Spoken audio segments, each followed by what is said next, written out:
So was it like a perfect escape plan? Of course, the army of Jordan, they considered me AWOL, absence without leave. But Dr. Ziad, how was that switch going from Jordan to the States as a student? Good deeds, they will always be paid down the road by somebody, least God, of course. We talked about this even off the camera, and I want to know, how did you get into cardiology? I decided I am not going back. This is an opportunity of a lifetime.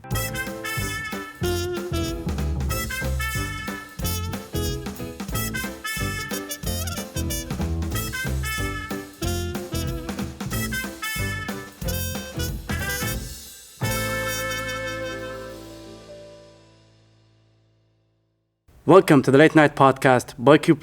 Tonight's guest, he has nearly 40 years of experience in congenital and structural heart diseases. That's why visiting us today is Dr. Ziad Hijazi. What a pleasure to have you on the show. Thank you so much, Thamer. Thank you. It's my pleasure. Dr. Ziad, we talked about this even off the camera, and I want to know, how did you get into cardiology? Great. Thank you for having me first. It's a pleasure to be here.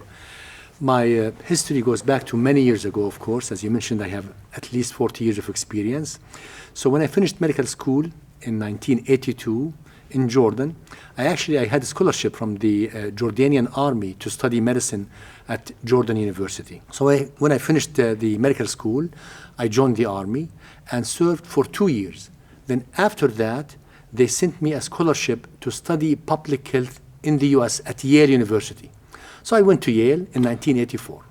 Let me stop you here. So before going to the medical field, you were an army. I was an officer soldier in the army as a physician. As a physician? As a physician, of course, because if the army gives you a scholarship, the conditions, each year they spend money on you, you have to serve 4 years. Okay. So I did 6 years of medical school. That meant I had to serve 24 years in the army. So I served the first year, and then the second year, I wanted to go scholarship to study public health. And the reason I chose that, because it was the fastest way for me to get out of the army and out of Jordan right away. Because if I told them I want to be a cardiologist or a surgeon, they would have told me, okay, train in Jordan. Then after you finish the training in Jordan, we will send you abroad. So was it like a perfect escape plan? Escape plan. My wife, Marie, and myself decided that let's choose something that did not exist in Jordan. So I told them I want to be a biostatistician. They said, what? I said, biostatistics. So of course I got accepted at Yale, and we all know Yale University, a very prestigious Ivy League school. So I went to Yale in 1984, and I did the public health. I obtained the master's degree, so I have MPH in public health and biostatistics. But then the change happened at that time. After I finished the degree, my advisor, a physician who at that time was well known internationally, her name was Dorothy Hortzman. She was 76 years of age at that time, imagine. She asked me, Z, what do you want to do? Do you want to spend your life as public health, or do you want to do something else? So at that time, of course, I did not know what I really wanted to be. Was she like your mentor? Yeah, she was my mentor, advisor. And, I did not know exactly to be a pediatrician, a cardiologist, a surgeon, obstetrician. So I asked her, what do you suggest? She said, pediatrics is good. Why don't you go and meet the chairman of the department at Yale New Haven Hospital? So I went to the hospital, introduced myself to the chairman. And the chairman at that time was a famous pediatrician in America by the name of Howard Pearson. Dr. Pearson was a hematologist, oncologist for children. I just want to clear this out, because most of the terminologies, we don't know, me and the listeners. Yes. So hematologist, oncologist, that means he deals with the blood diseases and cancer of children. Okay. So I went to introduce myself to him, and I told him I would like to train as pediatrician at Yale. The first question he asked me, where did you go to school? So of course, proudly I said, Jordan University. He took his glasses off and he said, at Yale, we don't take foreign graduates, which means any student who studied medicine outside the United States, they will not consider them. But he said, since Dorothy sent you, why don't you go and see the chief resident and see what he can do. So I went to the chief resident, and he said, okay, we'll make you a student, not a doctor. I said, fine, I'll accept. And I did that for 10 months.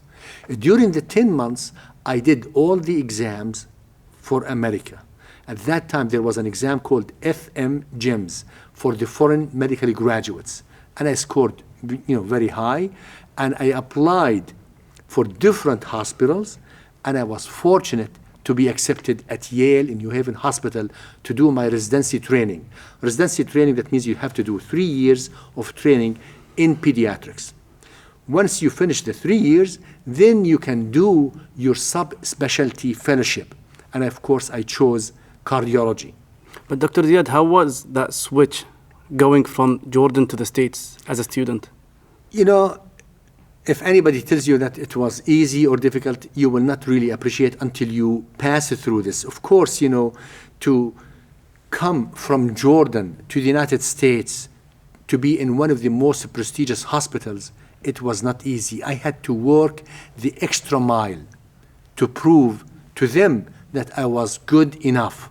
So it was very difficult times, but I adjusted, and they opened their doors for me. And that's what I love about America. When they see somebody who is willing to work hard, they will support that individual. And they did. So my mentors at Yale, Dr. Pearson, Dr. Siegel, they all opened their heart and doors for me. And of course, I had to prove to them I was worth it. You had a point to prove, basically. I did. And not just me, actually, any foreign graduate that goes to America, you always work extra hard to prove to them that you are worth it. Unlike the American medical students, because they're American, it's granted, they will take them. So they work hard, but not as hard as the foreign medical student. And I was fortunate that I was accepted at a prestigious university. Of course, because I had a scholarship from the Army, I have to tell the Army, hey guys, I was accepted. Can you extend my scholarship? Of course, when I said this to them, and instead of saying to me, congratulations, yes, we will do this, they said, come back to Jordan immediately. So How did you feel back then? I felt horrible, because here I am giving them the best news that the first Jordanian and Arab to be accepted. It's not the response you expected. Not the response that I expected. So after a lot of debate with my bosses in the army in Jordan and my family, I decided I am not going back. This is an opportunity of a lifetime. I will not let go. So I decided to stay in the States at Yale to finish my specialization. Of course, the army of Jordan, they considered me AWOL, absence without leave. So I could not go back to Jordan for 9 years to see my family, because if I went back, jail. For 9 years? For 9 years. You couldn't go back? I could not go back to Jordan, because my name was in the airports, in the borders. If you go there, they'll catch you and they'll put you in jail. My dad, God, bless his soul, tried to reach everybody in Jordan to tell them, guys, forgive him, he will come back. Nobody wanted to talk to him. So I said to my dad, I created the problem, I will solve it. And I did. In 1993, I wrote a letter to His Majesty, the late King Hussein of Jordan, explained to him everything that happened to me. And I sent the letter to a friend of mine who works with His Majesty, gave His Majesty the letter. The minute the king read the letter, in his handwriting, and I still have the letter, wrote, يُعْفَى عَنْهُ وَيُسْمَحْ لَهُ وَلِإِبْنِهِ طَارِقْ بِالْعَوْدَةِ إِلَى الْبِلَادِ, which means forgive his debts and allow him with his wife and his son Tariq to come back to Jordan. So that was like a royal decree. After 9 years? After 9 years. And I took this letter after 9 years and I flew to Amman thinking that they will open their arms for me. In the airport, when they saw my name on the passport, they said, wait a minute, where are you going? Jail. I said, I have royal decree. Of course, they would not recognize this. So, of course, I had to call the friend who immediately let me go in Jordan. And it took about 6 months to clear my name from the border so that I can travel freely. But, I mean, it was a crime to run away from the army, but I had no choice. I had no choice. It was the best choice. Of course, Yeah. I would have, it was the best decision, because if the army said, okay, yes, we will extend your scholarship, I would not be sitting here. I will be back in Amman. What would your life have become if It would have been different. I would have gone back to Jordan. I would be a big consultant, no question about it, but I will be in the military. And, your life will be different. I will not be famous internationally. The fact that I stayed in America at Yale, every hospital contacted me. They want me to go and work for them. And the opportunities I got were limitless, because, you finished your training in the best center in America. So it would have been totally different. I would not be probably sitting on this chair. I would be God knows where. Yeah. But it was, of course, fate. But fate and determination and the will that I wanted to be somebody. Because I go back when I was medical student.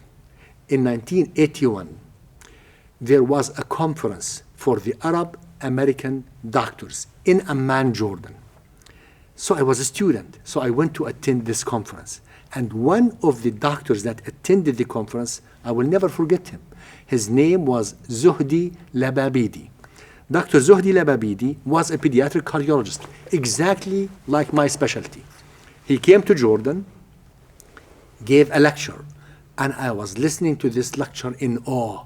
I said, oh my gosh, will I ever be like this individual? He was famous.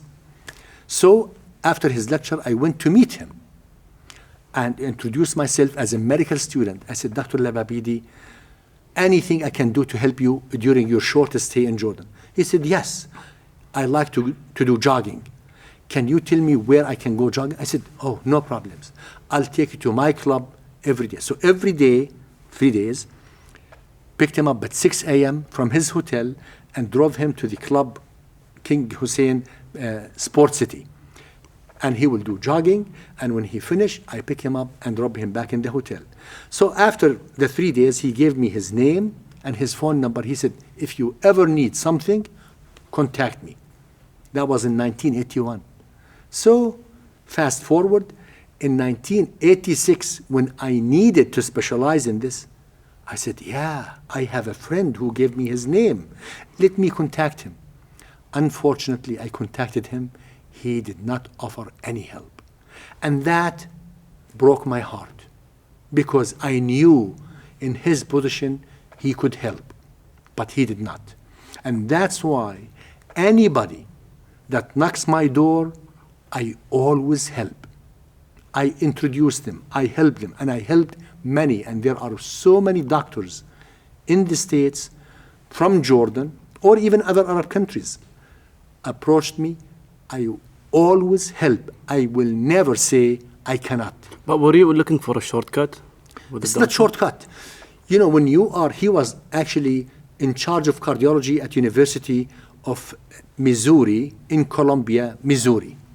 As division chief, he has influence on the chairman of pediatrics to at least offer me an interview. I don't want you to give me the job. Just the first step, the interview. Not even the spot. Not even the spot, just the interview, and the rest is on me. He did not. He apologized.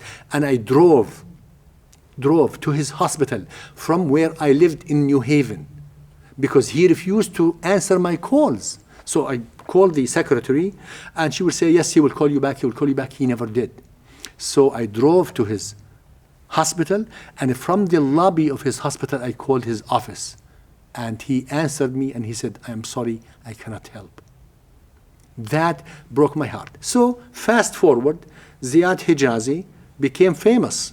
I started to become invited everywhere and meet Dr. Lababidi in international meetings. Of course, I was kind to him, because I will not treat people like what he treated me. And he congratulated me, but he knew I became much more famous than him. I achieved much more than what he achieved in everything. So the message I have for any doctor who can help other students, help.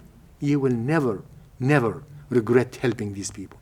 So good deeds never come at an expense. Exactly, Thamer. Good deeds, they will always be paid. down the road by somebody, least God, of course.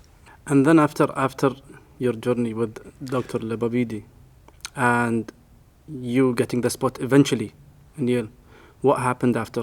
So obviously, and this again shows you the fate, because if Dr. Lebabidi said, yes, come, I'll take you there at University of Missouri, I would have not gone to Yale. Probably I would have not got the opportunities I got. So I stayed at Yale, finished in 1991, and of course the job offers started to come. So I looked at all the jobs that came, and I chose I want to go to Boston. Because you know, Boston in America is the medical mecca. But Dr. Ziad, why were you so interested in Yale? Like you had this interest of going to Yale, why?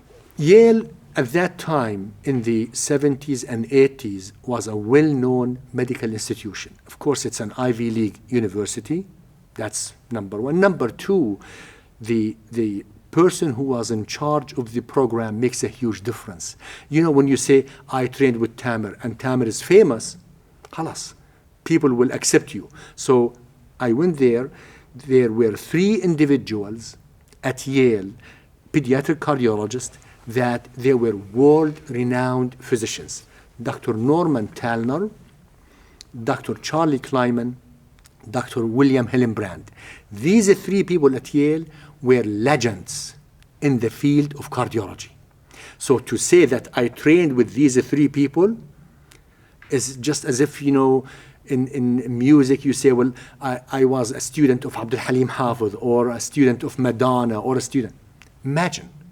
So I spent 7 years there. They trained me, and the minute I finished, everybody in America wanted me to go and work in their hospital. And specifically, the field I chose, which is interventional cardiology, Dr. Hillenbrand was one of 5 people in the world that had access to the latest technologies and the treatments for children with heart disease. So she was one of the pioneers. He was one of the pioneers in the field. He was my direct mentor. And he took me under his wings. And when you finish the training and you go and work anywhere else, the minute they hear that, oh, you were William Hillenbrand, the student. But what was the specialty again, you said? Interventional cardiology, which means you fix cardiac defects without open heart surgery. Is this even possible? Yes. At that time, for example, if you are born with a hole in the heart, we could fix it with a device, with an umbrella from the groin without cracking the chest open. If you have a narrow valve, we can open it with a balloon. So the field was just starting. The field in 1984, 85, 86 was just starting. So wait, you're talking about having a non-open heart surgery? Non-open heart surgery. Back in the In the 80s. In the 80s. In the 80s, early 80s. And Yale was one of 5 centers in the world that had this expertise with Dr. Hillenbrand. And when you train with him, you have access to that nobody else has access. So when I finished the training from Yale, I went to Boston to a university called Tufts University to establish a new program. And we established a new program, and patients started to come to me from every corner in America and abroad. What was the program? The program, pediatric cardiology, congenital cardiology, to fix holes in the heart. So like it's a program that specializes in fixing holes in the heart. Exactly. Because the alternative is open heart surgery. And patients, they want the best for themselves or their children. Nobody wants their child to have their chest. Yeah, heart surgeries are complicated. Like, you have to. So I was able to establish this program at Tufts University, and the minute, people, explore things and ask, and I had patients fly to me from every corner in the U.S. and from the Gulf, from Qatar, from Kuwait, from Saudi, come to Boston. Initially, I was in Boston, and I offered them the treatment that without a scar, without opening the chest. And then I moved from Boston to University of Chicago. University of Chicago in Chicago is one of the considered Ivy League of the Midwest. The Ivy League of the Midwest. Of the Midwest, because they did not have University of Chicago as Ivy League. So University of Chicago is well known. Actually, the number of Nobel laureates from University of Chicago is more than any other university, but not in medicine, in economics. So I established a heart program at University of Chicago, and we became the dominant force, and patients started to come to Chicago from everywhere. And I stayed there in Chicago until I moved to Doha. When How many years was this? this was, I moved to Doha 2014, January 2014. No, but how many years did you stay in? In Chicago, about Chicago? 17 years, from 1999 until 2014. And then the first 2 years when I was in Doha, every 6 weeks I flew to Chicago to continue my operations while Sidra is being built. You still had an ongoing project. Yes, because Sidra was not ready for me. I came to Sidra to open it up, but the building had a lot of delays. And I said, well, I need to keep my skills.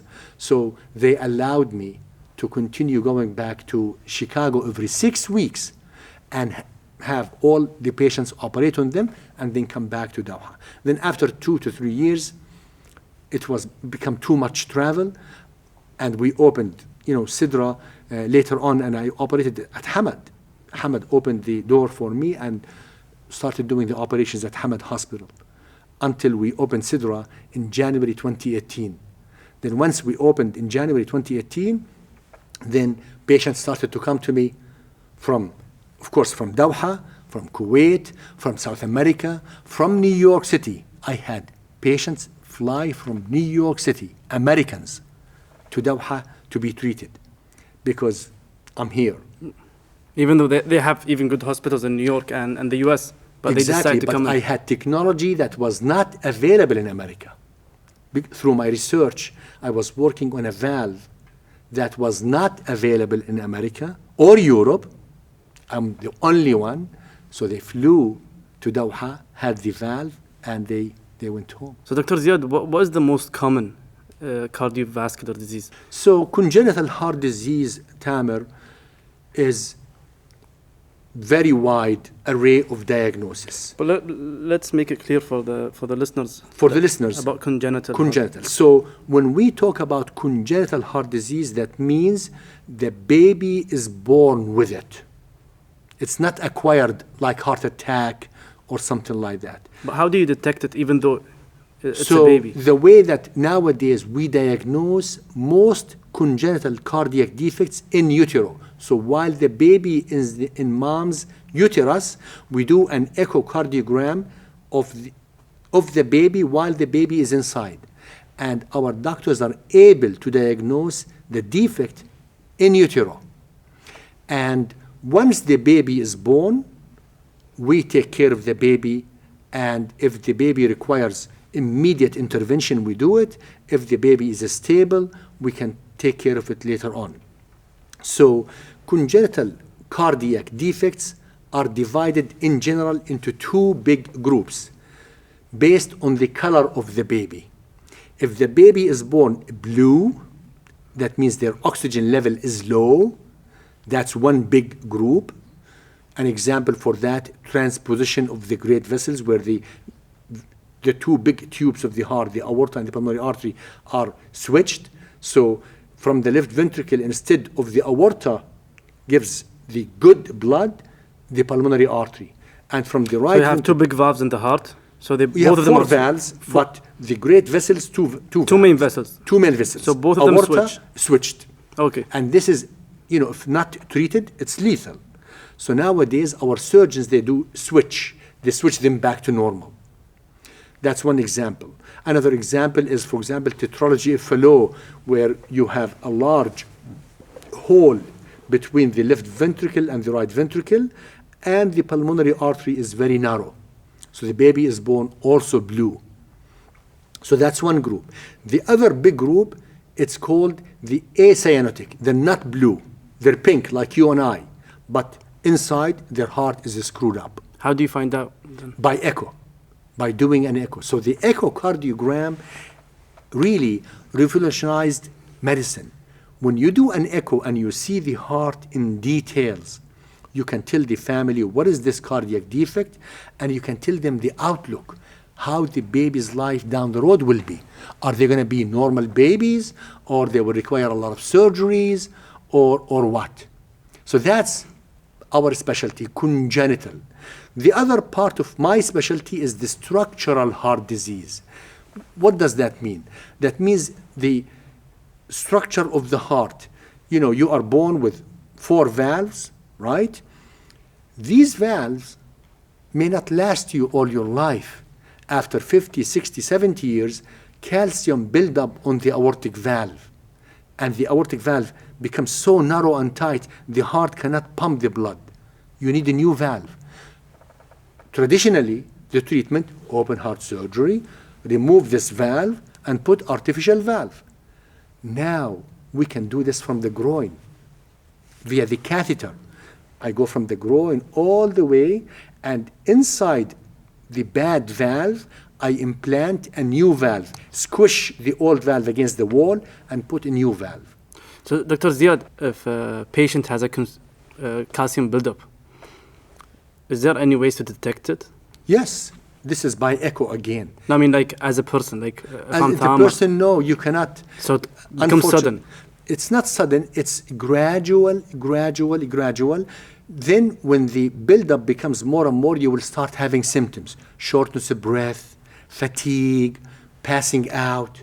Then you go to the heart doctor, they do an echo or CT scan. Then you will find, oh gosh, the valve is bad. So instead of cracking the chest open, high-risk operation, we do it from the groin, a procedure we call it TAVI, transcatheter aortic valve implantation, TAVI. And this is now very common procedure. So it's the mechanical valve that works with batteries, I guess? We don't call it mechanical because the mechanical is the surgeon that does it, open heart surgery. The leaflets are mechanical, metal. We call it TAVI because the valves that we put are tissue valves from animals or from human beings, usually from animals, from cows. The And it leaflets works the same?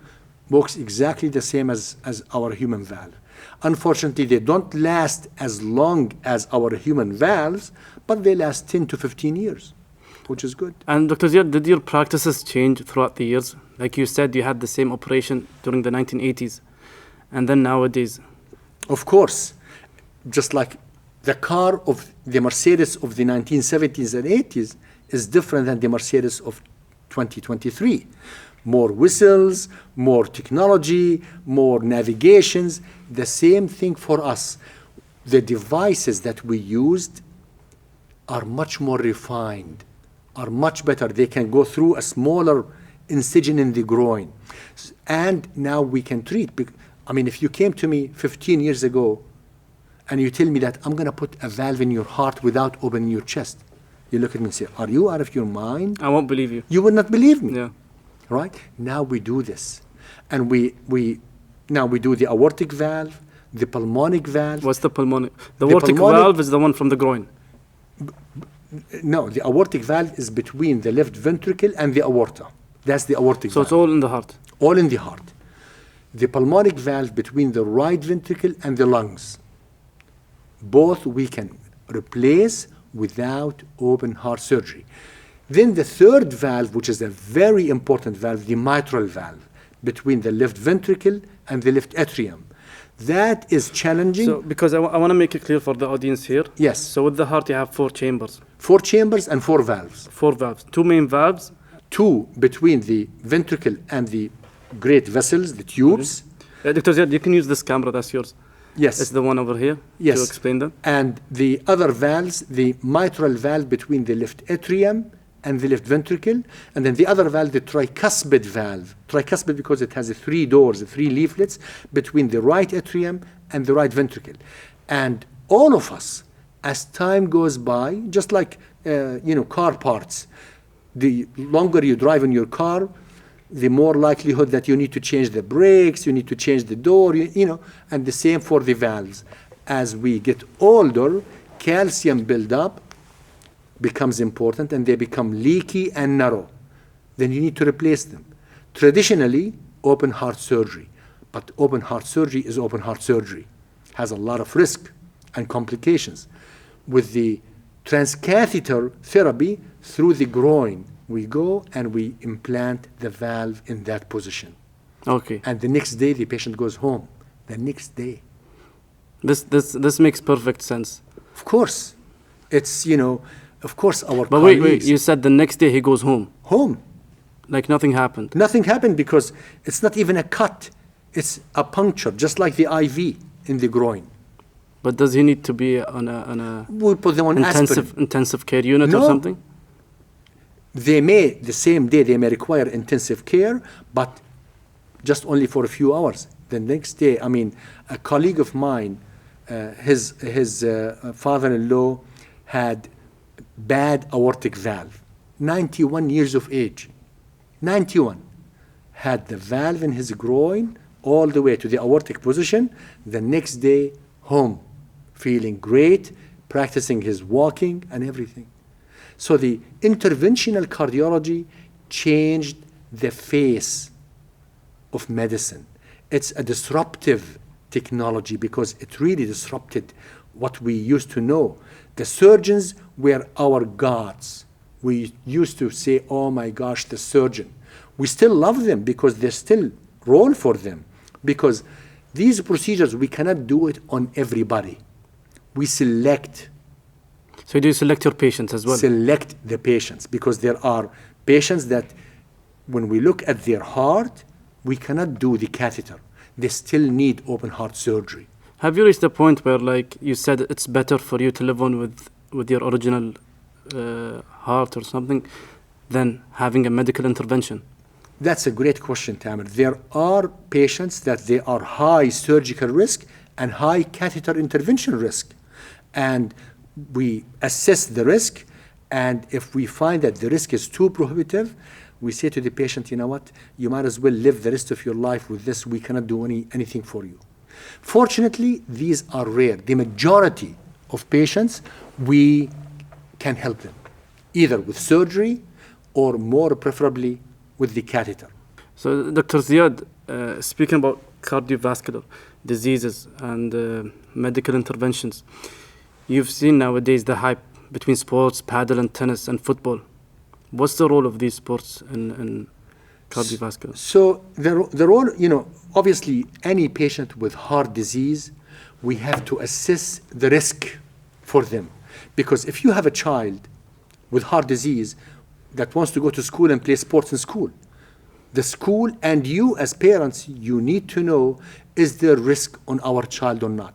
So we assess their risk in our offices.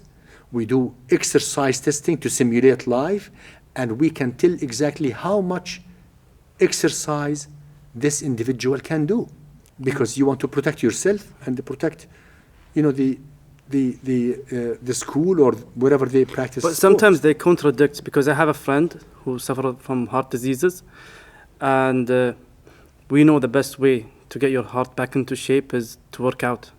But at the same time, they told him you should be limited in playing sports. Obviously, for example, heart attacks. When you have a heart attack, there is part of your heart muscle is dead. I cannot let you go and play competitive sports. But activity is important for you. It's good for the heart muscle. And that's where the exercise testing becomes crucial. We, under supervised conditions, we allow them to do some sports and see how much they can raise their heart rate, beyond which it may not be safe. And we give instructions to them. And there are conditions we do not allow the individual to do any sports, because if they do it, they will drop dead. And I'm sure you heard of famous athletes.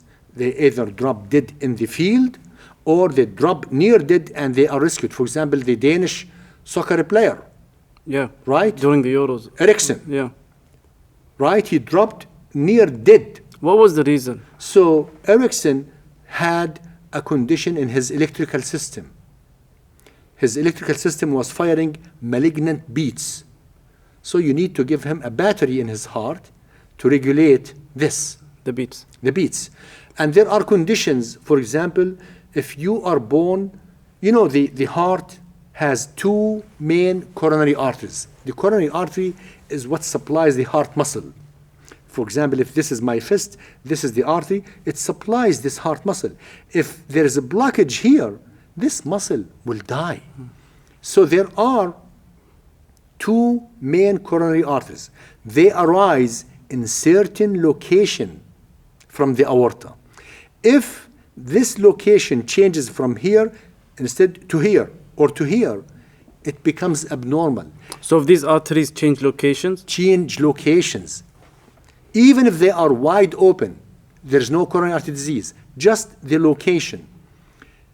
During exercise and distress, this may jeopardize the heart muscle. So if we discover, and there are many athletes here, not even athletes, regular children presented to Sidra with near sudden death. And when we do the echo, oh my God, this artery is arising from here instead of here. But even some arteries, you can feel them like popping on your face or popping on your skin when you're playing like intensive sports. You can see the arteries like popping up. That's on the skin, that's so no that's problem. fine. That's fine. We're talking about the arteries of the heart, the coronary arteries. We had individuals here, of course, for privacy, I will not mention names, but kids in their teens, 14, 15, 16, 17, they presented with near sudden death. And when we diagnosed them, we identified the problem. We send them to the open heart surgeon, and the surgeon re-implanted the artery from where it should have been. So back in place. Back in place. Otherwise, they play sports, they'll die in the field. And you hear sad stories. Oh, 14-year-old, 13-year-old, 20-year-old dropped dead in the court. So what's considered like an extremely high heart rate when playing sports? Heart rate, so a normal heart rate for individuals is usually up to about 100 beats per minute at rest. Okay. If at rest the heart rate is over 120 beats per minute, that's a fast heart rate. There are two types of fast heart rate, the normal and the abnormal. Normal, that means when you exercise, it will go fast. Yeah. And then when you sit, it goes down to normal.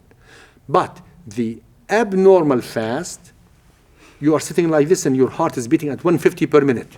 But this could be anxiety. Unlikely. Anxiety does not raise it that much while you are sitting. Okay. And when the anxiety goes away, it should come down. These people, it remains fast. That's because they have an extra electrical system.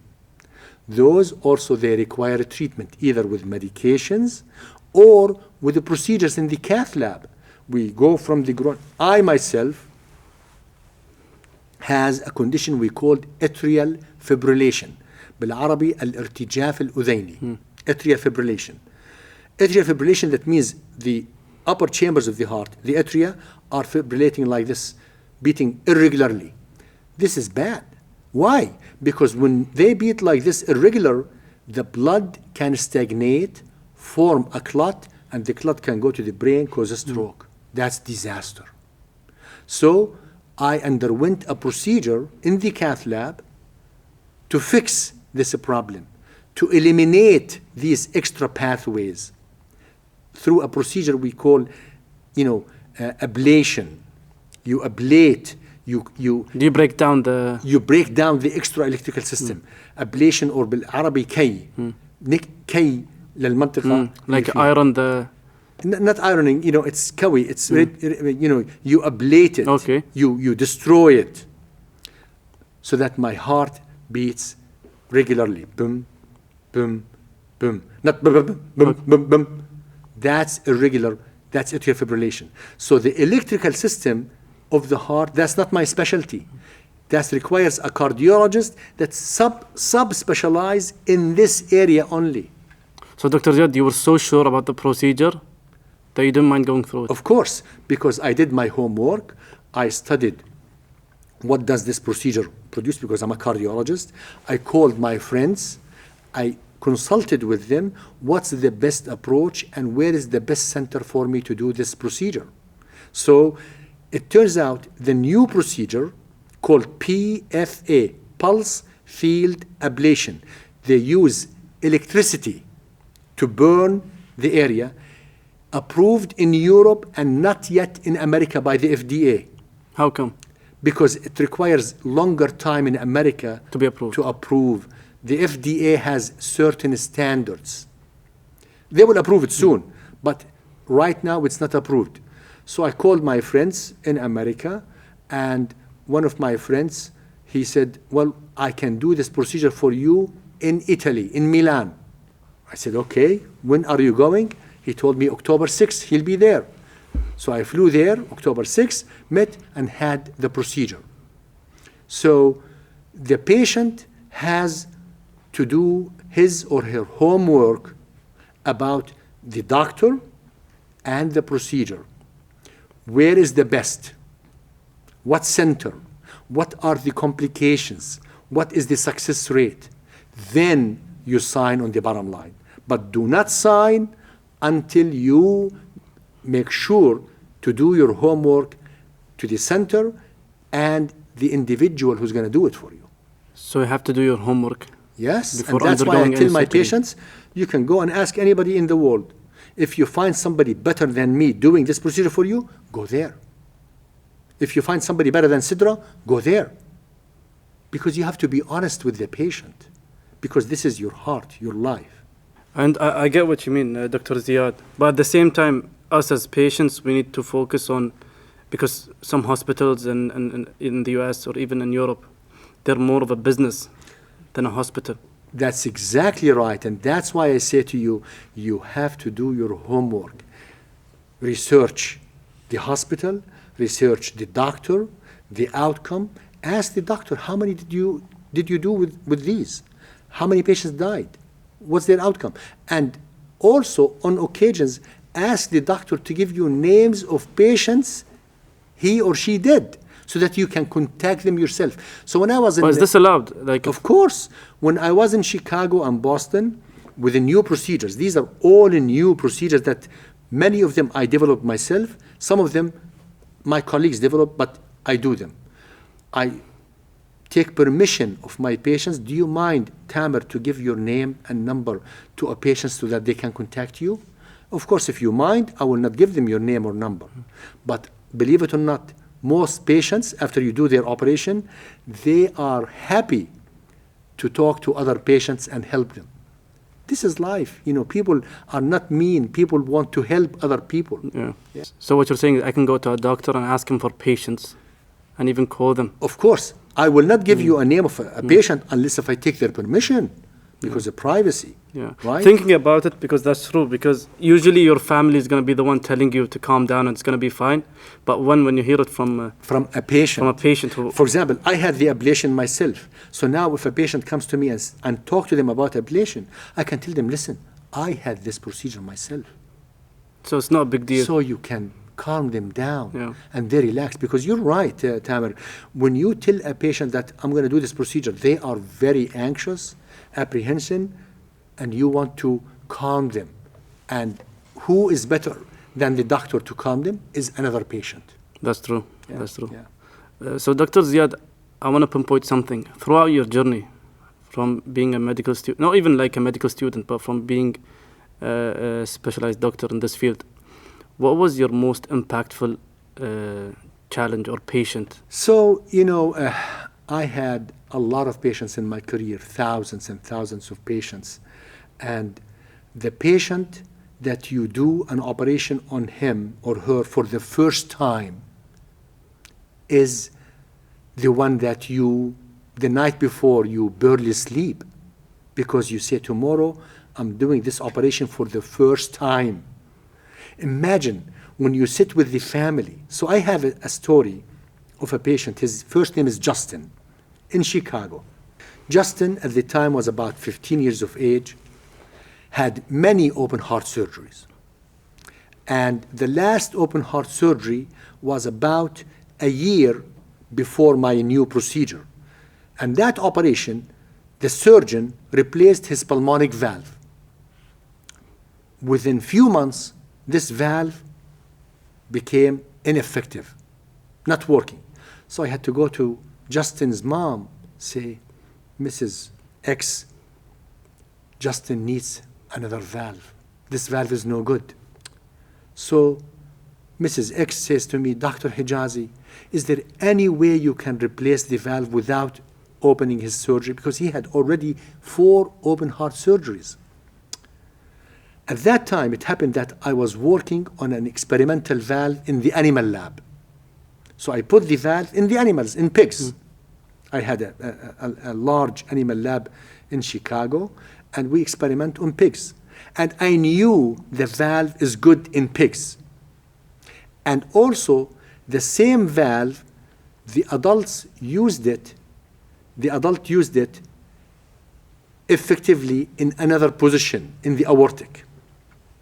So I told her, Mrs. X, yes, I've done this valve in animals, and some other doctors, they use this valve in another position. And I think if I use this valve, Justin will be okay.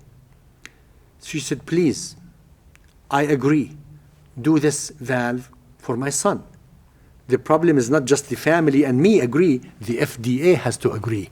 Because in America, the United States FDA, Food and Drug Administration, they control everything we do. So we had to call the FDA. First of all, before we called the FDA, I had to call the company. So you cannot operate on anything No. unless it has an FDA approval. Absolutely. Otherwise, they'll put you in jail in America. So before I called the FDA, I had to call the company to take permission. So I called the company. They said, absolutely not. We don't want our valve for the first time in a child 15 years of age. So I hung up the phone and I called the mother, Mrs. X. The company refused to allow me to use their valve on Justin. She said, please give me the name of the person in the company. So I gave her the name of the vice president of the company. So she called him. When she called him, he started to cry on the phone. He said, Mrs. X, I will do my best to get approval from the FDA to allow us to use the valve. So this gentleman, the vice president, and myself called the FDA.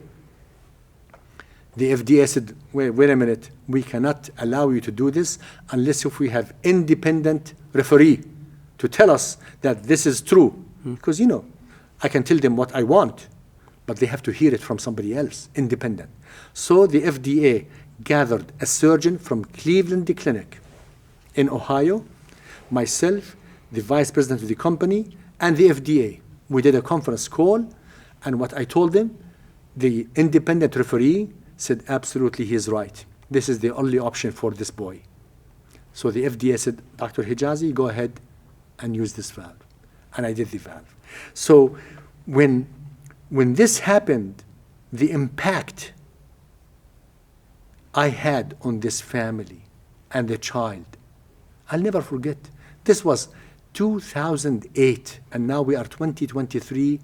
I tell the story whenever I ask. So it's a breakthrough. Breakthrough. Was it your first time using like a pig skin? No, we use pig stuff, on other things. But for a valve, yes. This was the first time I used this valve, and it was the first operation of its kind in America. A successful one. Justin was the first child to undergo pulmonic valve replacement in the United States of America by me. December 15, 2008. The same thing happened in China. I had 2 Chinese patients that they needed heart valve, and the only option for them was open heart surgery. So their families agreed. So I did the first pulmonic valve replacement using a certain valve in China in 2013. And there are many other examples, other conditions. For example, the umbrella to close a hole in the heart. Yeah, I've seen some illustrations about this. Yeah. So this umbrella was not approved in America, and they said, okay, you can do it on this child. So I did it on the first American child to have this Amplatzer device in her heart. And she is now, this was 1997, and now we are 2023. You can calculate her age. She was 8 years of age at that time. So I'm very blessed and fortunate that I was able and continue to be able to help a lot of patients without open heart surgery. And that's what medicine is all about, is to try to help mankind or womankind to undergo non-invasive or minimally invasive procedure to replace a valve or to close a hole or to put a stent or something like that. So, Dr. Ziad, I want you to give us one piece of advice to have a healthy cardiovascular system. So the advice that I give, people to keep your heart healthy and beating all the time. Number one, you need to follow healthy life. What does that mean, healthy life? Healthy life, avoid smoking, avoid bad food, junk food that has a lot of fat, and exercise. Exercise in moderation, not excessive exercise, because excessive exercise is not good. Minimal exercise is not good. Moderate exercise is good. And there was a study in 2015 in Denmark. They followed 3 groups of people for 10 years. Those who did minimal exercise, just walk a couple of meters a day. Those who did moderate exercise, and those who did excessive exercise, running too fast and marathons. And after 10 years, the group that did the moderate exercise lived the longest. So moderate exercise is very good. It's important. A couple of times a week, half an hour to 1 hour, that keeps your heart healthy. Eat good, healthy food. And of course, check your physical exam with your physician once a year to make sure that if you have high blood pressure, you treat it. If you have diabetes, you treat it. If you have something bad, you treat it. Because nothing worse than going, and boom, all of a sudden you present with bleed because of your high blood pressure. So you have to have like a moderate exercise.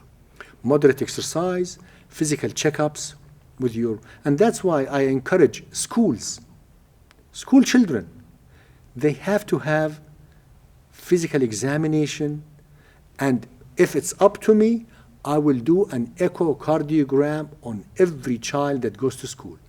Because through this, you can detect problems with your, valves, with your coronary arteries, with all of this. And I encourage that. And actually, I have been working with Mshereb Properties. We went to them a few years back and did physical exam on all their employees and echo and EKG. And we were able to detect a few patients with heart problems. And we did the same thing about 10 days ago. We went back to Mshereb and we did the same thing, echoes and EKGs and physical exam on these people. So I think, الوقاية خير من ألف علاج أو بهذا المعنى. You need to take care of yourself by being, like for women, self-exam for breast cancer is important. You don't want to keep waiting until you have a big lump and it's cancer spreading everywhere. The same thing for So you have to be aware and follow up. Yes. So Dr. Ziad, what's the role of, I heard that mentally, how we live mentally is highly related to our heart. Mental health has become extremely important. Thank you, Thamer, for bringing mental health, because we in the Middle East, unfortunately, it's a taboo. Yeah. We don't want to talk about mental/psychiatric illnesses or anything like that, because, أنت مجنون? It's important. Extremely important, especially nowadays, the young generation and our children, what they go through, stress and life. Look at the war at Gaza. If you have your child watching the TV with you and they see these bad images it's going to be a trauma for them, how that child is living. So mental health is important. You have to be open up. You know what? I may have a problem. I may need somebody to talk to. So this is very important. Yeah, it is. And I hope that you will invite somebody on your show to talk about mental health in children and in adults. definitely we're fully aware of mental health yeah, and even the guys. So Dr. Ziad, thank you for joining us in the late night podcast by Q Plus. It was a pleasure to have you on the show. The pleasure was mine. I hope that I was able to contribute a little bit about congenital and the structural cardiac defects. I want the audience who listen to the program to know there are alternatives, and you need to do your homework. If somebody tells you that you have this, get a second opinion. It's important. And once you determine that you will have a procedure, make sure the individual who's doing the procedure and the hospital are the best. Thank you so much. And I'm pretty sure even the guys have learned so much from you. And I always say this, by the way, in many episodes. Even the crew, hopefully they learned from you. I hope so. Yeah. So, guys, thank you for tuning in to the Late Night Podcast by Q+. This was Dr. Ziad Hijazi. Don't forget to follow us on our social media handles. And we'll see you at the next episode. Thank you.